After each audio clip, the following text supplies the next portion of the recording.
In today's video, I'm going to teach you how to select multiple elements on Wix.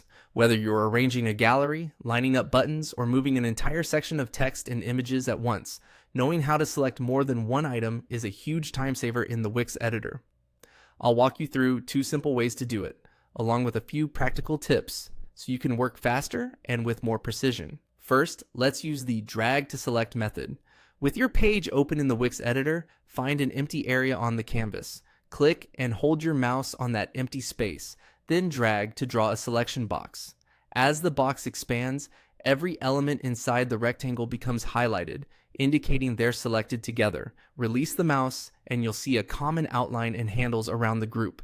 From here, you can move them in one motion, resize them together, or apply alignment tools. If you ever start the drag on top of an element, you might move that item instead of drawing the box, so make sure your first click is on a clear area.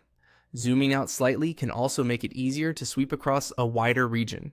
And if something shifts by accident, use undo to get right back on track. The second way is perfect when the elements are spread out. Click one element to select it, then hold the shift key and click another element. Keep holding shift and continue clicking any additional elements you want included. This lets you build a precise selection one item at a time. If you misclick or add the wrong item, keep holding shift and click it again to remove it from the selection. You'll notice the same shared outline once you have more than one element selected, confirming everything is ready to move or adjust together. A couple of final tips to make the most of your selection.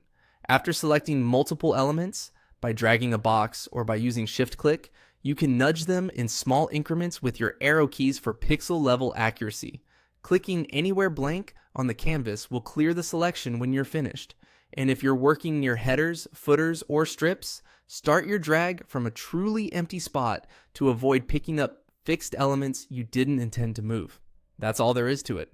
Use drag to select for quick areas and shift click for precise picking, and you'll speed up your Wix workflow in no time.